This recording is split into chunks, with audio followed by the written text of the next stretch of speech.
Welcome to History Where It Happened. I'm your host, Dick Smith.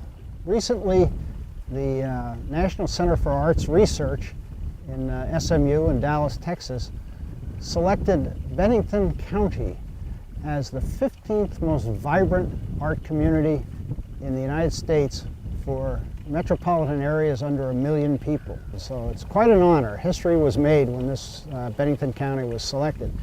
So what we're going to do is we'll have basically 3 separate segments in this show, and we're going to visit some of the places that helped to contribute to getting that rating. Up in Manchester, we'll meet Jennifer Weinstein, who is the Executive Director of the Southern Vermont Arts Center. Down here in Bennington, in North Bennington, we'll meet Matthew Perry, who is the Executive Director of the Vermont Arts Exchange. And we'll also meet in Bennington, Callie Stewart, who is the Collections Manager for the Bennington Museum. And then throughout the show, we'll show some samples of art that are out in the open and public that everybody can see, and give you a flavor of why Bennington County was selected as a vibrant art community. I hope you enjoyed the show. We're at the Southern Vermont Arts Center, and I'm with Jen Weinstein. And if you could, Jen, this is amazing. I love this. It's bright, it's colorful. I don't know why it's here or how it got here. Do you have any background? But it is something. Yes. Well, actually, I was just saying. I mean, I to be able to come up close to it and to really take, sight of it, it's beautiful. What it was is it was a horse that was painted by BBA students. Each panel, Burton, yes, sorry. Each panel was painted by a different student, and it represents all different types of art that are in the world. So, you could see Mona Lisa is there, you could see references to the Vatican are here, and Jackson Pollock. So it tries to encompass all the different forms of art, which is fabulous because that's what the Art Center encompasses. And this was bought by, at the time, a board member, Michael Stott. He bought it at auction, and he bought it and placed it in the permanent collection of the Art Center to always be here to represent, hopefully, the connection between us and the community and art. There's something about this area that attracts artists, and I don't want to figure out what it is, but I'm just happy that it does. We're now in North Bennington. We're at the home of the Vermont Arts Exchange, and graciously, Matthew Perry has offered to, or I asked him to, explain the history of the Vermont Arts Exchange, how it started, some of its programs, and so on. And welcome, and thank you for spending a couple of minutes here. Sure, glad to. Let's see, I guess we began in 1994 with the, which was 21 years ago, and we, as a nonprofit community arts organization, 501c3, with a mission of bringing the arts to people of all ages, abilities, and income. And we do that with through partnerships, basically. We've been in the village the whole time. We were at the Sage Street Mill for 21 years. By village, you mean North Bennington? Yes, right here in the village. Right. And and extending out throughout even New England, carrying our work through residencies, as well as here with our partnerships and through schools and private and public schools, as well as working with the community through classes.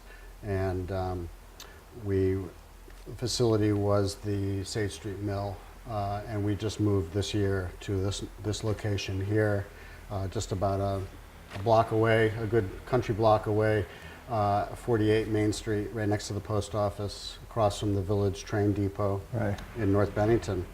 And train goes by every day around 3 o'clock. We might catch it soon. And so it's a very active downtown, we're downtown, we're in the city, Again, the partnerships is what we were really kind of founded, our foundation work. Who are the partners? Yeah, working with, I'd say for almost 20 years, the Vermont Veterans Home, and working with the Alzheimer's unit, working with folks, veterans with Alzheimer's, and throughout the campus there. Also working with United Counseling Service with developmentally delayed adults. We do private classes and group classes. and also working with the Bennington School that I've been working with for 25 years before we were a nonprofit. And that's a school for sort of emotionally challenged adolescents, a lot of a girls program right now, and it's survivors of severe trauma. And so we do 10 classes a week with them in the arts. What particular, like, arts, when you say? Do you Well, mean arts, crafts, really, or do you mean yeah, painting? Or? It's really everything: literary, performing, and visual arts. Oh, okay. We do some music. We bring opportunities in music to them as well, and also we do an intergenerational art program, which is on Thursdays, where the girls from the Bennington School are working with the Vermont Veterans Home residents and also with United Counseling residents, and we combine those classes. And it's a real powerful class because you have these girls that are used to being helped, used to being the victims, and now they're actually helping. They're helping us work with the elders with Alzheimer's or developmentally delayed adults, and they're being their assistants. So there's a real, it's just a win-win class for everyone, and we've been doing that for about 20 years. And that builds their confidence. Do you have it's amazing what it builds. Yeah, their confidence, their self-esteem. It just it empowers them. Right. You know. Do you have any classes here, physically here? We do. We have the 10 classes a week. We have right now we're contracted with. We have four artists that run the Bennington School program that work with them. Right. And we have an open studio format where they'll come in here and work with the tools, and they'll do work with mixed media. And they'll draw and paint. We have a 2D area and a 3D area, basically, that we cohabitate with. And we work outside when the weather's good, working with outdoor materials, and go to the lake and really utilize the campus of the village for our studio, and getting out there. I read somewhere you have cartoon classes, or is that summer classes? That's summer. Summer camp is kind of a different beast of its own. It's for ages preschool up to teen, and it's for the community. And you sign up, it's summer camp, and so we do a lot of we offer a whole variety of summer camp opportunities for kids. We have cartooning with Wade Simpson, a great cartoonist, artist, teacher, and we have a fashion camp that's very popular. Open studio camp. We have sort of an art and nature camp that works over at the lake, and different things like that. Preschool camp, which we utilize the village for, the village school with its preschool room, things like that. I think you told me, or I mentioned, or read, you're also an artist yourself. I am, and a sculptor, and I know one of your sculptors is right out here at the train station. That's right. Yep. Yeah. How long did it take you to make that, or? How long did it take? I don't know. All my life. That's what my father always tells me to say when someone says that. How long did it take? Oh, I don't know. Hours. I mean, I guess maybe 20 hours. I mean, how about to think it up? I mean, yeah, that's very clever. Well, the idea was, to make. We've always been they've been trying to get the train to come in, the passenger service to North Bennington for years, and so finally I said, well, I'm going to make a man waiting for the train with his briefcase, looking at his watch, and I'm going to make one every year until the train comes. There's a little cynicism in here that. A little. Well, I made 3 of them, and then I was just like, I think the train. I looked at my watch and I said, I don't think the train's coming in. You need a calendar. Well, also, I'm used to making smaller things and maybe more things. As an artist, I've always made things to sell. I make things in mind that it might be saleable. Right. I'll say that. And so when I started making these large sculptures, I started realizing what a lot of sculptors do is you just make a lot of work and you hope that somebody buys it, but it takes a lot of time. And so I've been trying to trying to kind of get my head around that and realizing that these pieces were adding up, and I have a piece at the Southern Vermont Art Center, and I have a piece in the Highland Hall Garden, and I have a piece at the train station. And I guess hoping for commissions, would be nice, that somebody would, ask you to. But the bottom line is I just have fun doing it. So I've just, given up and said I'm just going to make this stuff when I can. When did you make that one at the? Oh, probably 5 years ago, I think.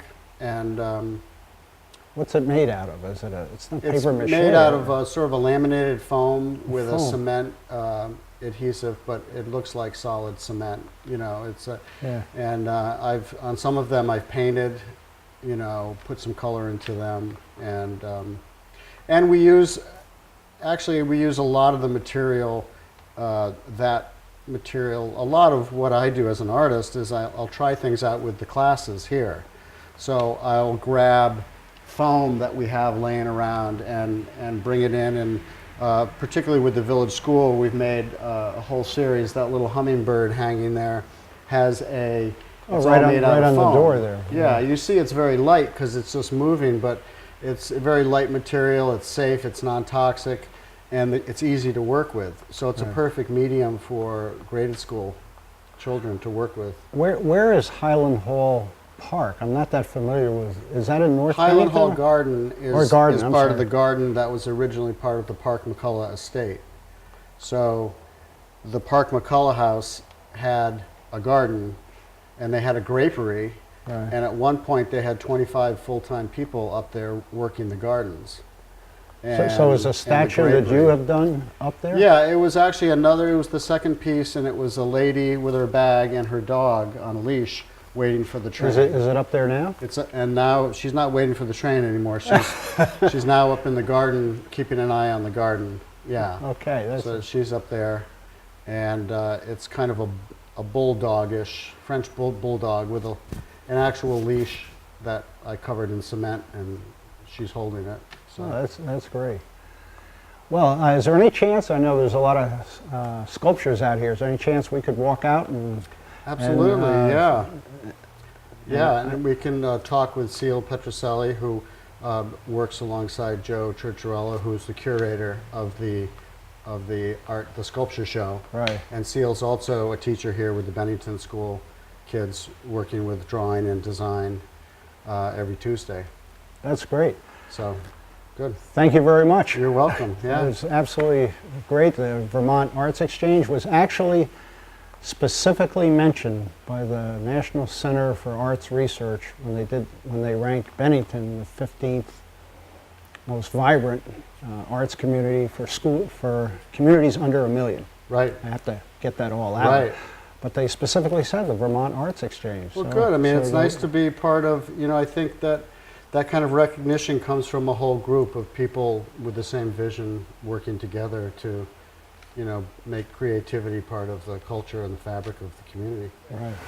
We're now just outside the Vermont Arts Exchange building, and they have several sculptures here. And could you explain the background of some of these, Seal? This is the 18th annual North Bennington Outdoor Sculpture Show, and Joe Churchiarella has been curating it and organizing the show for the past 3 years. And this past year, he asked me to help out with PR and marketing and helping to organize some of the artists. And so this was actually my first year getting actively involved with helping out with this. I've always been a big fan of the North Bennington Outdoor Sculpture Show, and it started about 18 years ago. Joe McGovern, who's a local mason, had that building over there where the Vermont Arts Exchange currently lives. Right. And he contacted a local sculptor, Willard Bepley, who was a professor at Bennington College, to see if they would be interested in having put some sculptures out here just to kind of dress up the place. So Willard and a bunch of his students put on the first show, and Anthony Kefferts, who is now the founder and director at Salem Artworks, was the curator for a number of years, and then it was taken over by I want to say Fred Brownstein, who's also a well-known local area sculptor. He did that for a few years. There were probably a couple of other people in between, and then Joe took it over and started to expand the show. This year we had a total of 44 different sculptors involved, with a total of I think 47 or 48 sculptures. And all of these are outdoor. These are all outdoor sculptures, yes, some on yeah. private property, some of them are on here, private some property, at the train some at the train station. There's a number of them here.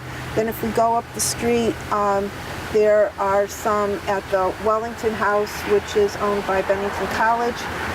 There's another area owned by Stuart Aldrich. And then, of course, by the depot, and then across the street. So they're literally scattered all over. There's also one by the library, and there's one at one of the houses, like right down the street.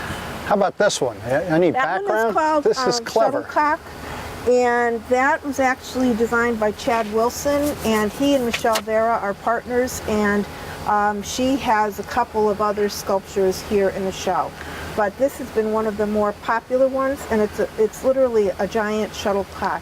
And they specialize in metal sculptures. Was there any reason they chose to do a shuttlecock, or is it just a creative, No, I think a moment that of when, clarity? I think that when the artists submit their proposals to Joe, sometimes they have an idea of what they're doing, other times they don't. I mean, they just say, well, this is my idea, and sometimes they'll send him progress photos, and other times they show up and it's a big surprise. So. That's great. I have my eye on another one over here. Can we walk over Sure. and look at this one? Maybe it's popular because people understand it. Like, you know, what is that? That one is, this one is Eggs done and by bacon. Eggs and Bacon. That's an abstract design, and that is done by Adrian Landon. And he is actually an artist and sculptor who is affiliated with Salem Artworks. Why is it called Eggs and Bacon? I have no idea. You have to walk around it. But you have to walk around it. Get a feel and for it. it's actually hammered metal. Wow, that's And it's welded. to me it looks like a saddle, and that looks like an anteater. That's my interpretation of this. I mean, you can draw a lot of different connotations about why it's titled Eggs and Bacon. It's really a question for the artist, I think, but I can come up with a long list of things that it relates to with Eggs and Bacon, why he might have arrived at that. Could have been just what he had for breakfast the morning that he needed to figure out what to call it and write it on his application and send it in. But This one is entitled Ripe, and these are 3 carrot top sculptures, and they were designed and created by Kristen Blaker, and she is a North Bennington artist who also teaches at the Vermont Arts Exchange.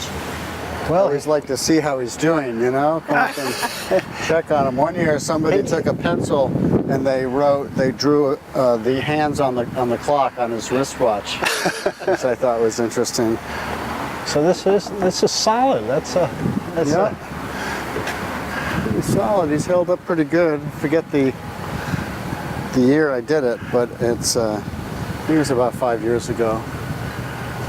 that is absolutely tells the story of of a train. It's so realistic. You even got a nice tie. Yep. Tie. Dressed to. Back in the days when I think my grandfather did that every day. He'd get on a train and down in Connecticut and go into New York City, you know. And so I kind of wanted that period of, you know, back when guys wore coats and hats and dressed up and went to work. And This piece is by Rita D. Yeah, go ahead. And she is also a local area sculptor who specializes in equine sculptures. And this is called Song of David. And it is stained and painted. And if you actually look through, you'll see that there are different words and sayings. What is the material? This is all driftwood. Driftwood. Yeah. That she finds along the banks of the Hudson River and other I guess, bodies of water in the area. Seal, what is this? This sculpture is actually called Spinning Wheel, and it was made by Joe Churchirillo, who is the organizer and curator for the North Bennington Outdoor Sculpture Show for the past 3 years. And he does a lot of work in concrete. And now, did he make this? Yes. I mean, or did he? Yes. Yeah, he cast these. He cast them. Yeah. Yes. He has a workshop at his home, workshop and studio, and he is actually known for a lot of his abstract and I want to say concrete sculptures. He brings a lot of water into them And- too. He does yes, several and fountains. Several of his pieces also have water features. As working fountains or just Yes, as working? there's one in the Highland Hall Garden that's Yeah. probably bubbling away right now. Okay, this is by Wendy Klemperer, and it's called Fierce Wolf. And she is known for a lot of her animal sculptures. She works in primarily metal, and she exhibits literally all over the country. And she has exhibited in this show in previous years. I think this year is maybe her 4th or 5th year of exhibiting. That is a great likeness. Great likeness. I love the mouth. The mouth is. This is done by great. Zach Ward, and it's called Stone Bunny in Progress. And if you take a look at this, he's actually in the process of carving a stone rabbit out of marble. I think that is marble, isn't it? That's actually And- clever in itself to, Yes, to put it yeah. there unfinished and Yeah. then give it a name. That is terrific. What about the future of Vermont Arts Exchange and what's the future with the outdoor sculpture show? And Well, I think we have a future just because we're there on the site. We've kind of adopted each other geographically, and that's exciting because next year we'll have more involvement. Not only on the day of the opening, but maybe with some of our students, and we're constantly bringing students here to see the work, and we'll grow together and maybe get some work into Bennington and maybe get a map going so people can There you go. read the map and follow the GPS sculptures. and the whole. Sure, and so yeah, I mean we're excited to be part of it all, part of the movement, So we're now in the military room of the Bennington Museum, and fortunately we have Callie Stewart, who is the collections manager, with us, and I've asked her to kind of point out this wonderful painting, because art is a wonderful way to repeat or to give people a visual idea of what history was like before photography, and of course the Revolutionary War was one of those periods. And this is a beautiful 12-foot by 6-foot mural. And well, Callie, just kind of give a brief summary of it. Well, as you said, this is a way to portray something that happened before photography. So this was painted for the museum in the 1930s by Leroy Williams, a Vermont artist. And it was commissioned by the museum, by our director-curator at the time, John Spargo. And he used a lot of resources, historical resources. So they looked at letters that had been written at the time, publications that had to do with the Battle of Bennington, recollections from people who had been involved, so that they could make it as accurate as possible. So there are pictures of the Walloomsac Inn from the 1700s, which is what this building here is based on. This is the Walloomsac Inn. This is how it looked in 1777. I was Maybe going to not say exactly, it doesn't have the but same it roof looks and- very different. but it's still there. Yeah, it's still there. But it has, this mansard roof. It's only 2.5 stories as opposed to the 3.5 that it is now. And then also this building is a building that's not there anymore. This is the first meeting house before the old First Church was built. And this is based on engravings that were done later based on physical descriptions, on written descriptions of what the building looked like. There are no actual images that exist before it was torn down in the early 1800s. Like any work of art that's historically based, there are some inaccuracies. Some of the uniforms that are shown didn't actually exist, but this is, based on the information that they had at the time. Right. The black man here on the horse leading the prisoners, this is a story that was popular in the 1930s. It probably never happened. There's no evidence from the time of the battle that really supports this story. It's something that someone probably made up later, and it sounded like a good story, so they went with it. But it's based on the best information that they had in the 1930s when this mural was painted. And this scene is actually, 100 yards from here? It's Yeah, it's right up the road from Here's us. the original cemetery. I love this. I love this picture. It's We're now in the church room of the Bennington Museum, and I'm with Callie Stewart again, the collections manager. And just a little point about art. As we saw before in the Battle of Bennington room, art portrays a lot of things in the past before photography. And one of the pieces of art here in the Bennington Museum is this work of art. And I'm sort of going to ask Callie to give us a brief summary of what that is. I seem to recognize it as being the old First Church, but I'm not sure. It is, yes, that's the old First Church, and this painting depicts Lemuel Haynes, who was the first black minister to preach to a white congregation. And he was a congregational minister. He worked up in Rutland and Granville, New York for a while as well, and came down to Bennington to preach. I think he was also at one time in Manchester. Yes, Very yes, quickly, he was. though. Yes. He did get around a little bit. Right. So this is another painting that was done for us through the Works Progress Administration during the Great Depression in the 1930s. It's another one of our large murals. And it showcases another historic event that, of course, was not documented by photography. So we do have some images of Lemuel Haynes, which is what that portrait is based on. We, of course, know what the interior of the church looked like. And the people are, well, the artist's own invention, let's say. Well, it doesn't look like the original square boxes, which would only have, 4 or 5 in the church, but that's really interesting. Mm-hmm. Did you enjoy the show? I hope you enjoyed this episode. It was a little special, a little different, but Bennington County is an exciting place to live. And it's also a wonderful arts place. There's art all over, as we've shown. We couldn't show everything that was going on here, but there's plenty of information out there. If you're in any way interested in arts, please check out all the various websites available. And hopefully we'll see both of you and you, my little pet here, at the next episode.